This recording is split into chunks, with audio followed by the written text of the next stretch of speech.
So the first thing I just wanted to talk about is this case of the Idaho 4.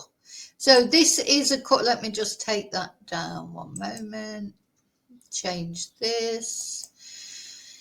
So we've got some pretty difficult cases coming up this year. And one of them, of course, is the Idaho 4 case. These 4 beautiful young people. We've got Madison Mergen, 21. Kaylee Goncalves, 21. Zana Kenodal, 20. And Ethan Chapin, 20. And these 4 young people were murdered brutally, savagely in Idaho in the USA. Allegedly by this man. Let's have a look at him. Now, have you ever seen a creepier person than this man? This is Brian Kohberger, and the reason I just wanted to show this photo, let's have a look where Idaho is as far as the America is concerned. Like we haven't really done a deep dive yet into this case. I need to do that really. There's so many facets to it. And so many twists and turns. And this horrible man, I mean, innocent till proven guilty, of course. Yeah, I know that. I understand that. He's innocent till he's proven guilty. This photo of him, he's a selfie that he's taken practically immediately after these murders were committed, that he allegedly committed. And he's standing in front of his shower. There's no shower curtain. This is probably the shower where he showered after he murdered those 4 young people, because he would have been covered with blood if he did do it, of course. Just look at his face. He is so creepy, this guy. I don't know, that in his face though just looks like he's just done something that he really enjoyed doing. That's just horrible. He gives me the absolute creeps, this guy. His eyes, just horrible. Which of course doesn't mean he's guilty.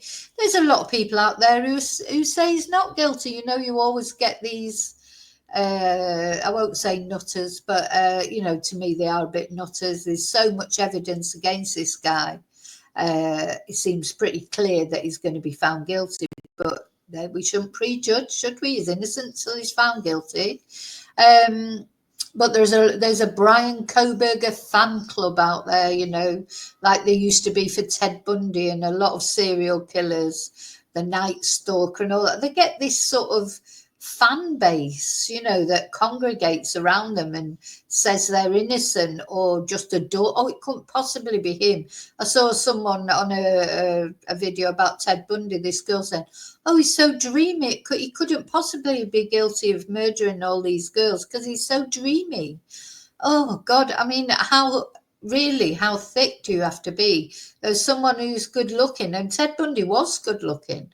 And he was charismatic and he did have something about him, but that means absolutely nothing. I wish people could realize this. It's not what people look like.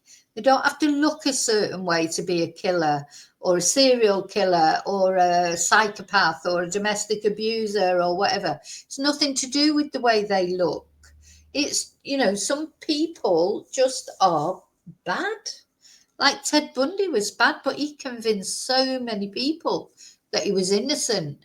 And his wife, Carol, who he married in prison and somehow managed to impregnate as well, she until the night, I think it was the night before he was executed, that he finally confessed, or not long before he was executed, he finally confessed to everything.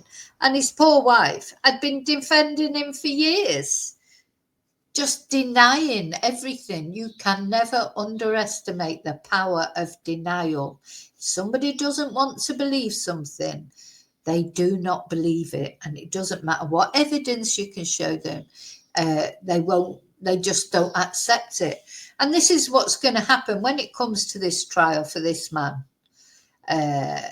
You know, when the evidence comes out, it's going to be, I tell you what, it's going to be tough for us, never mind for the families. I feel for the families, especially because they're going to have to, because if he pleads not guilty, these poor families are going to have to sit through all the evidence. You know, if he has the grace eventually to plead guilty, then they don't have to listen to and see, of course, the things that will be shown in court. But what we're going to just do now, let me just, we're going to listen to, so they've just recently as well. Hi, Julie. They've just recently, oh, is he another one who's played the, he's another autistic person. Oh my God, all these autistic psychopaths. I'll tell you what, it's an insult to people who really have autism. It's an absolute, oh gosh, when you've got nothing left, no defense left, say you're autistic or you've got ADHD, or I don't know, your parents abuse you, that's why you murdered them.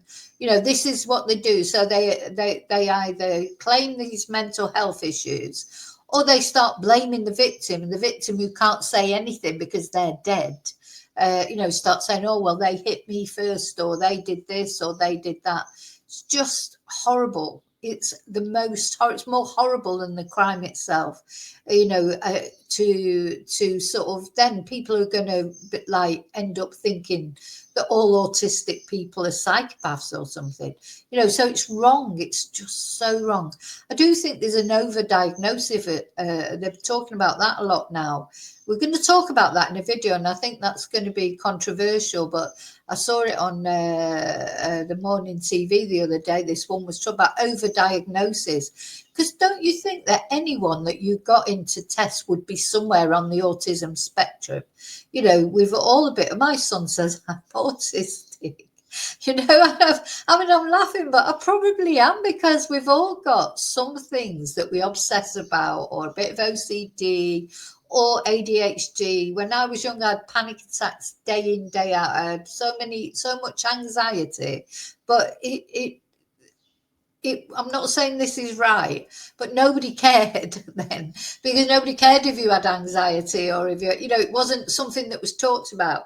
So the parents of my generation had just come out of a war. You know, they weren't, I'm feeling a bit anxious, I don't feel like going to school.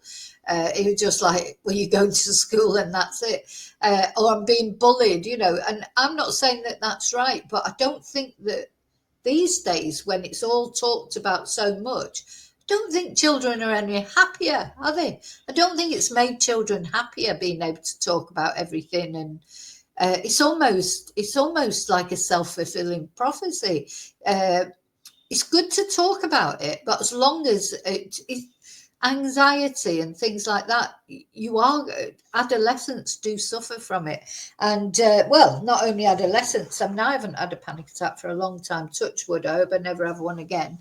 But when I was young, right up to probably maybe 10 years ago, I had terrible panic attacks. I used to have them in the middle of class, and I would have to actually walk out of class. And, you know, it just felt like the world was spinning around me and I was going to die, because that's how you feel when you have a panic attack, isn't it? Feels like you're going to faint or die or something. I've had so many, but, you know, you just have to find a way, because unfortunately, or you never go out of your room. And that's what I think's happening a lot with people now. So they're being diagnosed with anxiety, which is a terrible thing. But I think we have to be more aware of how to deal with it, rather than just accepting it and then never going out or facing it. You have to face your anxieties, don't you, really? You know, in my generation, we had to face them because we didn't have a choice, because nobody was interested in them anyway. And I know that's not right, but surely there must be a medium balance. Sometimes I think everything's talked about too much these days. And then people like this, Brian Kohberger, they jump on these kind of things. You know, you can bet at his trial it'll come out how he's got all these mental health issues and, yeah, autistic, ADHD, you name it, he'll have it. And it's an insult to people that do have those things and cope every day, get up, go to work, provide for their families. You know, those are the real heroes in this world. But anybody who carries on through these kind of things, to me, is a hero. And this guy, I bet he was cosseted by his parents, his father. He's another one. He's another Stephen Stearns. Oh, and just waiting for him to come out with the fact he's got autism or ADHD. That'll be the next thing. We're going to talk about him in a minute. That's what they're all coming out with. All of them. You know, it's an insult, in my opinion. That's my opinion. And I'm sorry, you know, I don't want to offend anyone, but that's what I think. He's no more autistic than Ted Bundy was autistic. Do you know, he's just a nasty piece of work. If he's guilty, allegedly. Okay, let's listen to the 911 call, because that's just recently, just a couple of days ago, wasn't it? It was released. Let's have a look. Where is it? And just a warning, because it is upsetting. It is upsetting.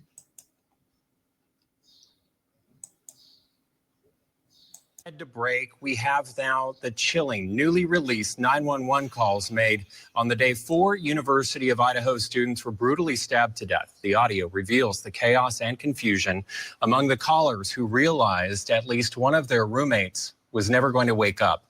The audio released on Friday, a woman called 911 just before midnight on November 13, 2022. She sounded very upset while saying, quote, "Something happened inside our house." Breaking down crying, then she tried to give the address. That's when another woman took the phone away. Take a listen. 911 location of your emergency. Something is happening. Something happened in our house. We don't know what. What is the address of the emergency? 1122.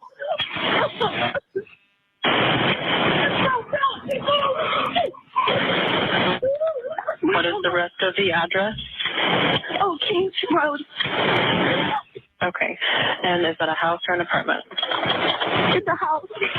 Can you repeat the address to make sure that I have it right? I'll talk to you guys.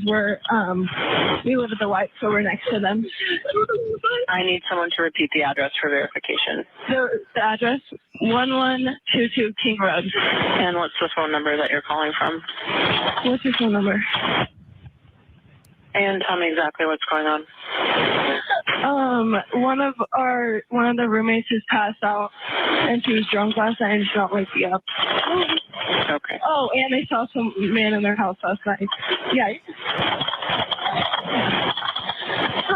And are you with the patient? Okay, I need someone to keep the phone, stop passing it around. Can I just tell you what happened pretty much? What is going on currently? Is someone passed out right now? I don't really know, but pretty much at 4 a.m. Okay, I need to know what's going on right now if someone is passed out. Can you find that out? Yeah, I'll come. Come on, let's we gotta go check. But we have to. What's wrong? Is it just me, or the operator seems irritated? Like, these operators, honest to God, they just drive you mad. She just sounds really annoyed with this girl. He's obviously really upset, and the operator just sounds really irritated with her.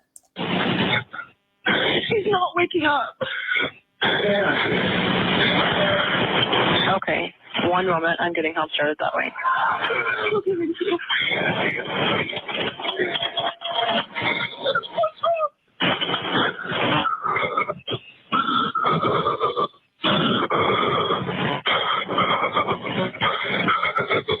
Okay, and how old is she? She's 20. 20, you said? Yes, 20. Here's one. Okay. Hello? Hello? Okay, I need someone to stop passing the phone around because I've talked to 4 different people. Okay, sorry, they just gave me the phone. Is she breathing? Hello? Is she breathing? No. Okay. So yeah, she's getting annoyed because they're passing the phone around. Now I understand what she's saying. She needs to speak to the, but just the irritation in her voice is a little bit, it bugs you a little bit, doesn't it? Because you can see how upset they are. So of course there are 4 young people dead in this house at this moment. At first they talked about one, didn't they? They thought she was just passed out because she'd been drinking the night before, etc. Then they just mentioned 2, but in fact there are another 2 people as well. It's very sad. Do you have a defibrillator? Yes, we have one. Are you talking to the officer? Yes. Okay, I'm going to let you go since he's there with you and can help you. Okay, thank you. Bye. Okay. That phone call happening around noon the next day after the bodies were discovered. Just chilling. That phone call ends shortly after the dispatcher told the callers to stop passing the phone around, and then police arrived. Brian Kohberger is facing murder charges in the deaths of Ethan Chapman, Xana Kernodle, Madison Mogan, and Kylie Gonsalves. The students were killed at a rental home near the campus of Moscow, Idaho. Kohberger's trial is scheduled to begin August 11th. Prosecutors say they will seek the death penalty if he is convicted. Good. They should seek the death penalty. But anyway, that's why he'll be using the mental health thing, won't he? Because they'll be trying to get the death penalty off the table as well. So that's in August, that trial starts, and be a long trial unless he changes his mind in the meantime and decides to do the right thing and plead guilty. That's something that he could do to avoid the death penalty, of course. So he may well do that in the end when he realizes, or if it comes to the time when he realizes. I mean, there's so much evidence against this guy. You just can't. The problem you've got with this case is it's such it's a high profile case. Everybody's interested in it. It's one of those that's attracting attention all over the world. So, his defense will be saying he might not get free trial and all this sort of thing, a fair trial, etc. But the thing is, you can't go against the evidence. What will count is the evidence. And as it comes up to that trial in August, where are we now? We're in March. More evidence will come out. I think this is going to be a very distressing trial, one of those particularly distressing ones. There's going to be horrible things come out. It's funny, I was talking yesterday, because I think part of the reason why I didn't feel too clever yesterday was some cases just really get to you more than others. And that case of that young man that killed his mum and his brother and his sister, it really, really got to me big time. And we were saying, I said, I don't know whether I should be doing a true crime channel. I think I should be just going around and taking nice pictures, nice videos of Spain or whatever, or, maybe doing some restaurant things, going in and doing like a restaurant critic. Because sometimes the world of true crime, and you it's funny because some cases do affect you more than others. There are some cases that you think should affect you more and they don't for some reason. You can stand back from them. They obviously, you feel for the people and that you feel the empathy, but there are some like that that case of Julian Prosper and his family. Not Julian, sorry, Juliana was his mum, wasn't it? Anyway, it don't matter what his name was. Really affected me, really. Just the thought of him living in that house and hating his mum, his brother and his sister so much till in the end he did what he did, and then planning to go and kill all those little girls and boys for no reason except for notoriety. Just really got to me. So yeah, sometimes you do need to step back. But anyway, then there's another part of me. I'm fascinated with true crime and I've been for a long time. So, it's, you feel like these people need to be discussed. The victim, for example, these victims, I was really not, Brian Kohberger, his name, everybody knows it. And then, of course, what happens is the victims get forgotten. Sometimes their names aren't so easily recognizable because everyone concentrates on the perpetrator. You know, people won't remember all the victims of Ted Bundy. I don't remember them. And, you know, offhand, I mean, whenever I've done, I mean, he did have nearly 80 victims or something. So it's difficult to keep track sometimes and, you know, remember every single victim and tell their story. But of course, the victims are important, the most important, and the families are the most important.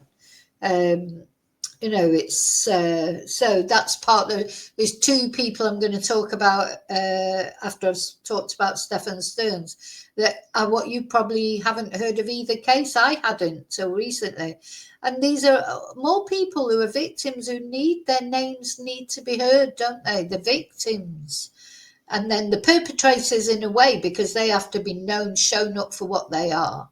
But once they go to prison and they get their sentence, and they need to be forgotten, in my opinion. So anyway, this is, as I say, Madison, Kaylee, Xana, and Ethan that are the victims in this case, the Idaho Four, as they tend to be known as. But of course, they have their individual names and their individual families, and it's him who's allegedly done it.